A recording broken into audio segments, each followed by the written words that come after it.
वह देश कौन सा है, इस कविता की पढ़ाई करते हैं। इस कविता के कवि हैं रामनरेश त्रिपाठी। कविता का परिचय देखते हैं। इस कविता में भारत देश की विभिन्न विशेषताओं का सुंदर वर्णन किया है।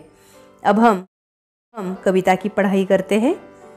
मनमोहिनी प्रकृति की जो गोद में बसा है, सुख स्वर्ग सा जहाँ है, वह देश कौन सा है। मनमोहिनी यानी मन को मोहित करने वाली।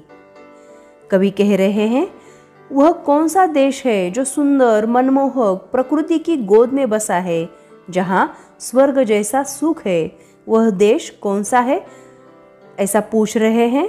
जिसके चरण निरंतर रत्नेश धो रहा है, जिसका मुकुट हिमालय, वह देश कौन सा है।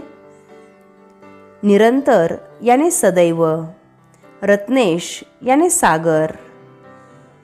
वह कौन सा देश है, समुद्र जिसके चरण निरंतर धो रहा है और हिमालय जिसके मुकुट के समान है।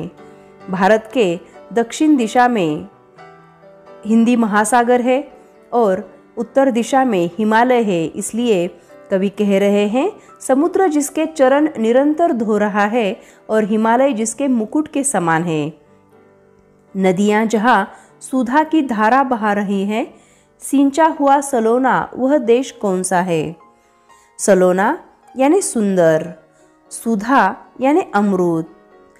वह देश कौन सा है जिसे अनेक नदियां अमृत जैसे जल से सींचती है और उसे सुंदर बनाती है, ऐसा कवि पूछ रहे हैं।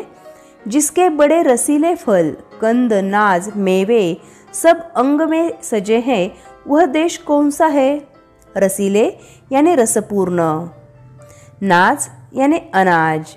वह देश कौन सा है जहाँ जगह जगह रसीले फल, सभी प्रकार के अनाज, सब्जियाँ तथा मेवे उत्पन्न होते हैं, जहाँ विविध प्रकार के सुंदर तथा सुगंधित फूल खिलते हैं।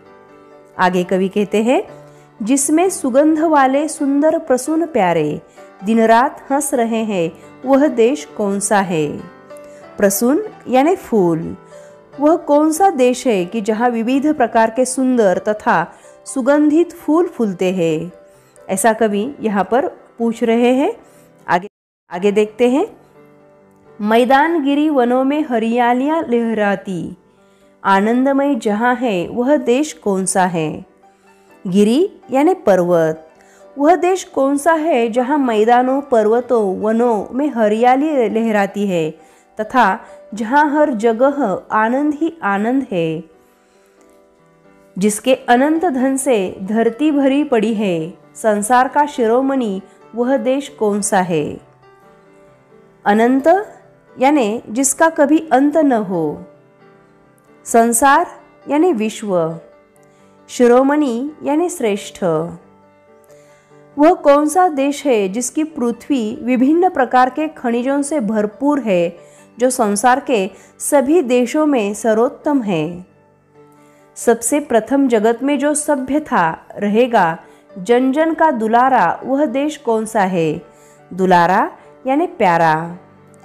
वह कौन सा देश है जहाँ सबसे पहले सभ्यता का उदय हुआ, जिस देश को वहाँ का प्रत्येक नागरिक बहुत प्यार करता है, वह देश कौन सा है। नवक्रांति के पुजारी, सेवक, सपूत जिसके भारत सिवाय दूजा, वह देश कौन सा है। सपूत यानी सुपुत्र, दूजा यानी दूसरा। जिसके सुपुत्र अपने देश के सेवक और नवीन विचारों के पोषक है, वह भारत देश के अतिरिक्त कौन सा देश हो सकता है। यहाँ पर कवि ने भारत की महिमा एवं उसकी सुंदरता को बताया है।